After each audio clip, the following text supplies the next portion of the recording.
Hello, and welcome to another episode of the Geotechnical Engineering Podcast. I'm your host, Jared Green. We're going to be doing something a little differently today. Instead of having a host that I talk with, I'm going to just talk with you a little bit about something that we have seen people have requested our thoughts about. People want to know what we're thinking as it relates to hybrid work and transformative leadership. And what does leadership look like now compared to what it was, 20, 30 years ago?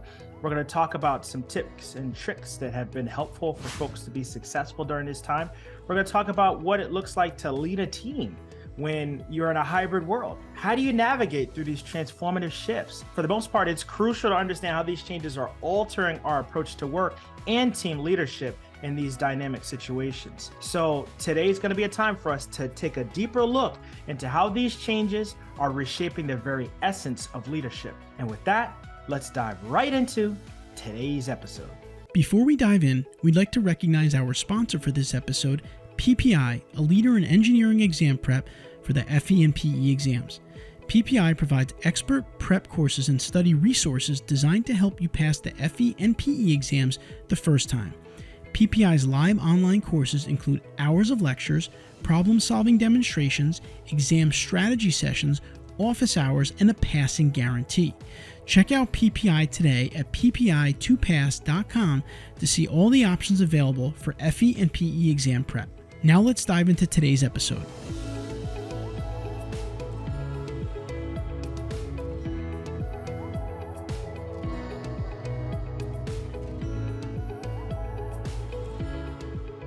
All right, so as leaders, we find ourselves at a crossroads, needing to adapt to this new reality.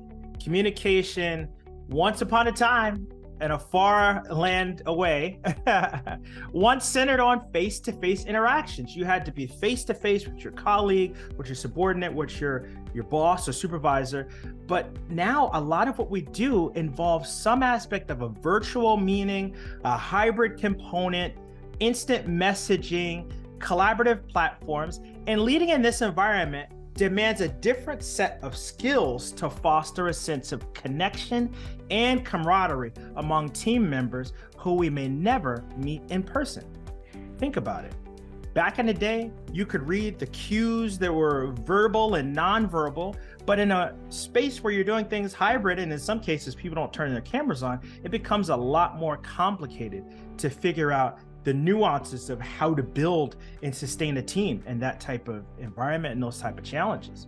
Now, as we look at this more, the hybrid work necessitates a shift in our approach to performance evaluation. It's no longer solely about the hours logged in the office. There was a time where people would say, if you want to advance, you come in early and make sure people see you, and you stay late and make sure those same people see you. But it's a little different now, right? Now it's about the results that are delivered. And in times past, it probably was about that as well. But that component of the hybrid really does force us to focus in on the results.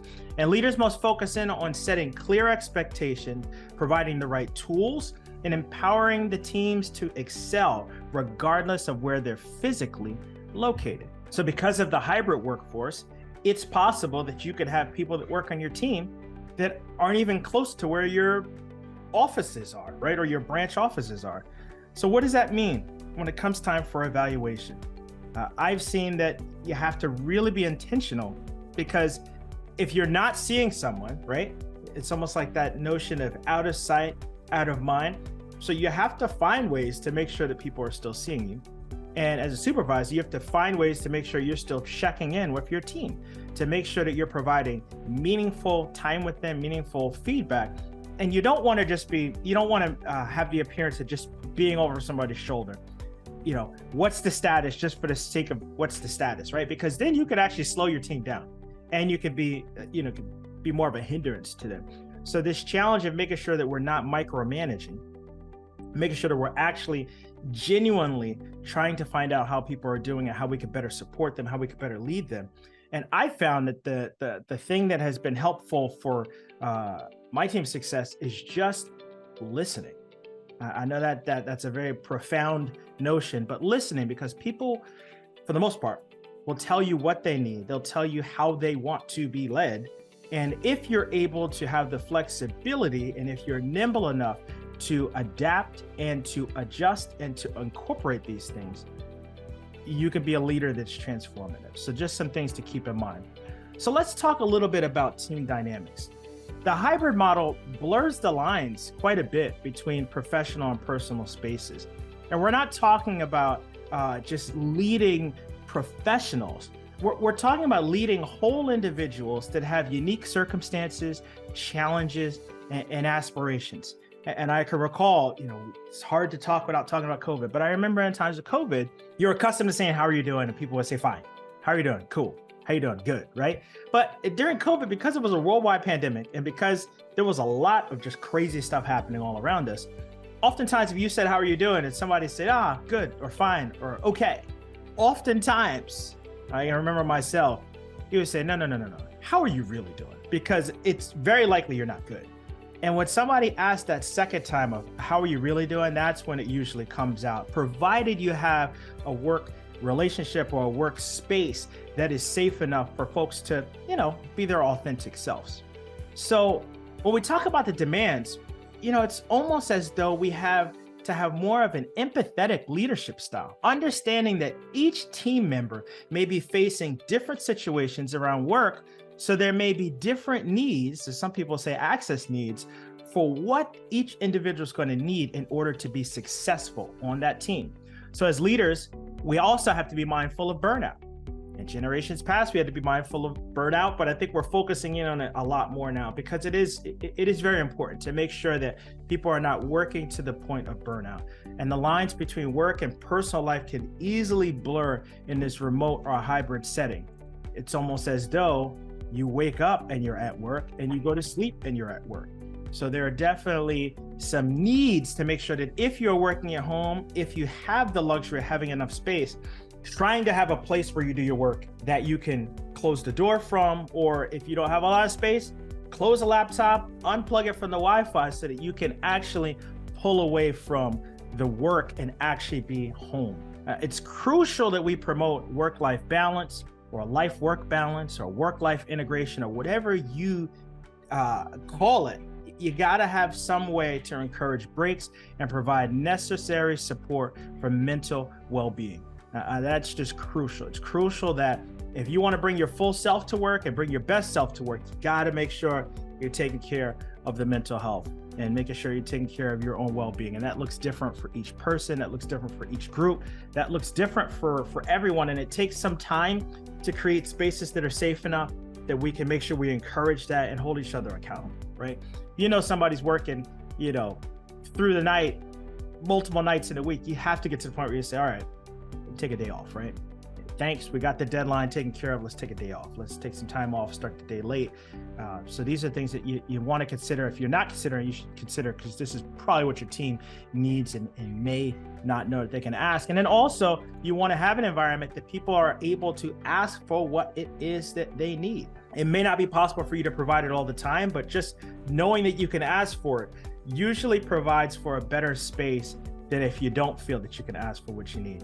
Another very important thing I'd like to touch on is the impact of digital collaboration. Incorporating digital collaboration tools into your leadership strategy is a crucial aspect of navigating this hybrid world. Now, these tools play a pivotal role in maintaining clear communication and fostering teamwork, even in a dispersed work environment. Now, everyone has a different version of what this looks like. Sometimes people have ways of using the calendar to know when people are going to come in and when people are going to be out. We touched on briefly that there are different communication tools where you're doing more like a text messaging rather than an actual email.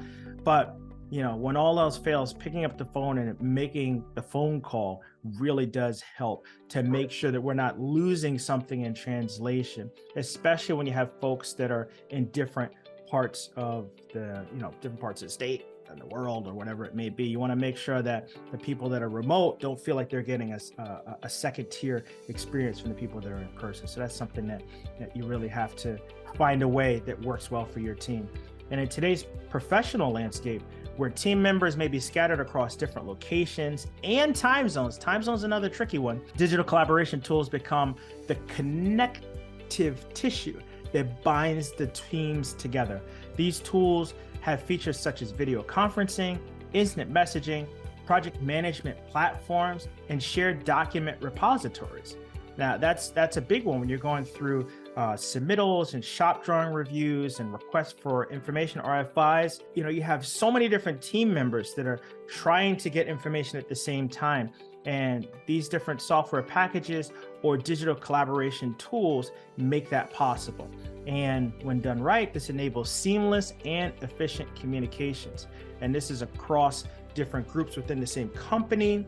And oftentimes it's within project teams, different disciplines, different companies coming together for a common purpose of completing a project or responding to, let's say, a request for proposal or something like that. But there's oftentimes you have people that are coming from all these different places to do things. And then now that we have so much collaboration, you have project teams that are based in different states or in different countries that are working on a project, and they can't come together every week to go out to the project site. So you have to have these ways of getting information together, making decisions together, having conversations across whatever the platform is, so that you can make informed decisions and ultimately build things, right? Solve problems, construct things.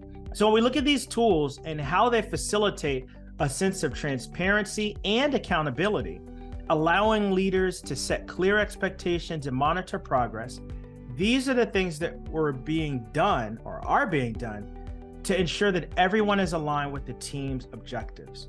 So as we move forward, I strongly recommend that you find the right tools that work for you and your entire team. There's so many out there. So oftentimes you have to try some or try one, doesn't work, you try another, right?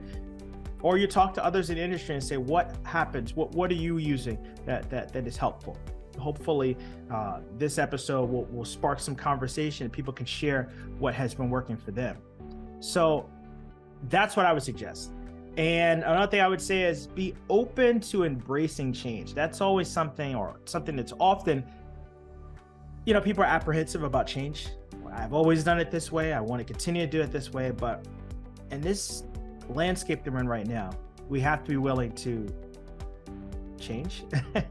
We have to be willing to adapt to change and be willing to try new things. It's super, super, super duper important and critical. So as we embrace change and we adapt to this new reality, and we continue to lead with empathy, trust, and also providing accountability for one another, and we have a keen eye on results, I feel as though that can lead us to be successful in our leadership as we're working in these hybrid spaces. So as we conclude this episode, it's evident that the leadership landscape is evolving, and we as leaders must evolve with it. Now, adapting to the hybrid workforce and work world means mastering a new set of skills and approaches that cater to dynamic and diverse team environments. The shift from traditional face-to-face communication as the only way or the best way, this now has changed to virtual meetings and digital collaboration tools. And this change in medium is also transforming how we connect, how we collaborate, and how we achieve results. So embrace the changes, adapt to the new reality, and continue to lead with empathy, with trust, and have a keen eye on results. And we will see just how much we could transform and how much we can improve on what we're already doing. So with that, I look forward to hearing your feedback and your comments and seeing what's working for you, what's not working for you, and see how we can help one another. Thank you. I hope you enjoyed the episode today. We would love to hear your feedback, comments, and/or questions. Please feel free to go to geotechnicalengineeringpodcast.com, where you'll find a summary of the key points discussed in this episode, that being episode 88, as well as links to any of the resources, websites, or books mentioned during this episode. Until next time, we wish you the very best in all of your geotechnical engineering endeavors. Peace.